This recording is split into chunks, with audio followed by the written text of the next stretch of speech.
आता लूट कुठे नाही आहे, सगळीकडे लूट आहे. सगळ्या मंदिरात म्हणा, सगळ्या जे जे मोठे मोठे साधू संत होऊन गेले, ज्यांची समाधी आहे तिथे सुद्धा लूट आहे. जे गुरु होऊन गेले तिथे समाधीजवळ सुद्धा लूट आहे. आता ज्या वेळेला 5 वर्षापूर्वी मी समाधीतून उठलो, त्यावेळेला मी माझ्या मुलांना काय बोललो, वस्त्र देऊन या समाधीजवळ.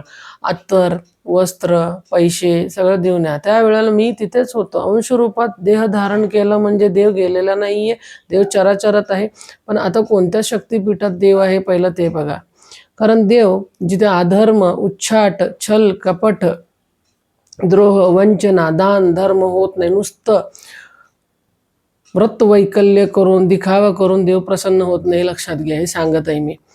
तिथे समाधीजवळ ज्या वेळेला माझी मुलांनी धोती आणि काय पंचा दिले, त्याच्यानंतर जो चोळप्पाचा आत्ताची जी पिढी आहे त्यांनी काय केलं, स्वामींना पैसे नकोय, पैसे आम्हाला लागतात, हे समक्ष माझ्या समोर बोललेली गोष्ट आहे.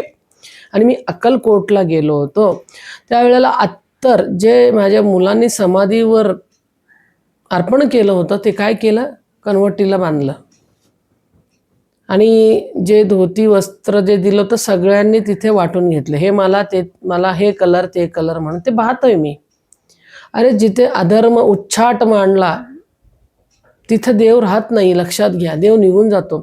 तिथे विग्रह असतं, समाधी असते, पण देवाला थांबवायची ताकद कोणाची नाही आहे. देव निघाला, कुठे निघाला, जिथे सत्य आहे, धर्म आहे, अहिंसा आहे, दान आहे, धर्म आहे, करुणा आहे, प्रेम आहे, तिथे निघाला तो. हे लक्षात घ्या. स्वामींच्या नावाने जे वटवृक्ष विकायला लागलेत, स्वामींचं हे करा, स्वामींचं ते करा, स्वामींच्या पादुका माझ्याकडे, स्वामींचे घातलेले वस्त्र माझ्याकडे, स्वामींचे कोणतेही वापरलेले वस्त्र माझ्याकडे, कोणतेही वापरलेले काही असू दे, ते पाहिजे तर रुद्राक्ष असू दे, नाहीतर तुमचं काय म्हणतात ते खड्ग असू दे, काही असू दे, स्वामींनी जे हात लावलेलं ते कोणाकडेही नाही आहे. कारण जो तो बाजार मांडण्यासाठी आणतोय आणि बोलतोय स्वामींचा हे माझ्याकडे, स्वामींचा ते माझ्याकडे. आता मी इथे राहतोय, इथे बोललं जातं स्वामींची पालखी येते. अरे स्वामींची पालखी येते, पण तुमच्या अंतरात्म्यामध्ये स्वामी किती जागृत आहे हे महत्त्वाचं आहे. नुसतं दिखाव्यासाठी देव कधी पाळलेला नाही, हे लक्षात घ्या.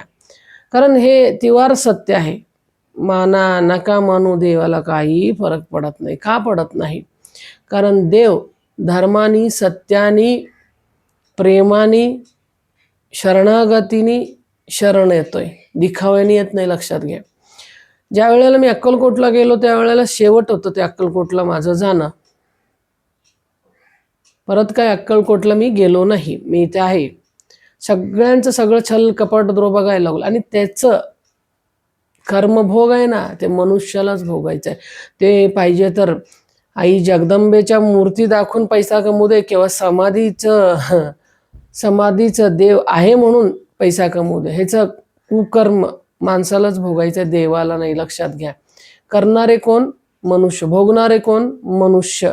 प्रारब्ध कोणाचं? मनुष्याचं. देवाचं काय गेलंय? काही जात नाही, हे लक्षात ठेवा.